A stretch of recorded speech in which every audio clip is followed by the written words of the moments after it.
Hello, I'm Lourdes Smits for the Finance News Network, and joining me from telecommunications wholesaler Inabox Group is its Managing Director and CEO Damian Kay. Damian, welcome back to FNN. Thank you very much. It's a pleasure to be here. Now, Inabox has just announced it will acquire Anittel Group. What are the terms of the transaction? The total consideration is approximately sort of $9.9 million. It's a cash and scrip offer. It's $500,000 in cash up front with approximately $7.88 million worth of shares, which relates to around about 6.15 million shares being issued. And there's a further $1.5 million of deferred cash consideration, which is conditional on the performance of the business over the 6 months that we complete, which is on the 1st of January. Right, and why did Inabox choose to purchase Anittel, and why do you think the business will be a good fit with yours?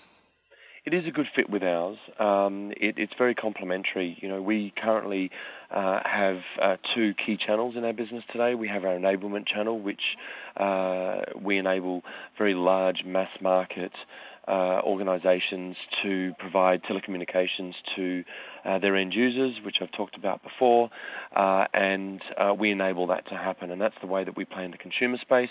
We play in the small SME space through an indirect model, which is through 300 channel providers, through the brands of iVox, Telcon-Box, and Neural Networks.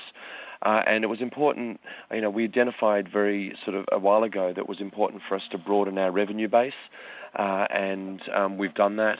But we wanted to get into kind of the corporate or the larger SME, the corporate and the government space, and that wasn't really appropriate to do that through an indirect model. So through a direct model, through a trusted advisor model that an IT services business brings us, was enabled to us to expand that end user customer base through this, a direct channel, and that's why it was a very good purchase for us, and it also gives us scale. We go from, if you look at FY14, numbers, we go from being a $46 million company to in excess of $80 million company, and that's very important. As a listed company, you need to continue to grow scale, and so that was why this is a good acquisition for us. Okay, Damian, and how do you expect Inabox and its customers will benefit from the acquisition?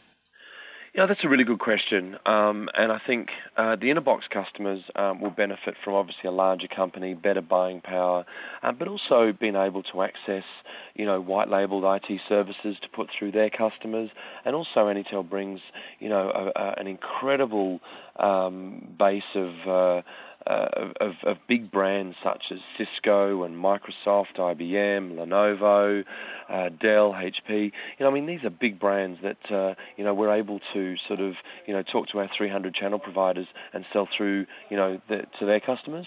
But on the flip side as well, the Anittel customers will obviously benefit from, the range of products that Inabox currently provide and be able to provide them to the customers. So there's a lot of cross-selling and upsell opportunities within this deal to very sort of different types of product customer sets. So as I talked about before, a small SME versus a large SME, corporate and government, and I guess more than anything, the HCS platform, the Cisco HCS platform that Anittel have deployed, at significant cost, many multiple millions of dollars, really gives the current Inabox channels an opportunity to sell that into some of their larger customers as well.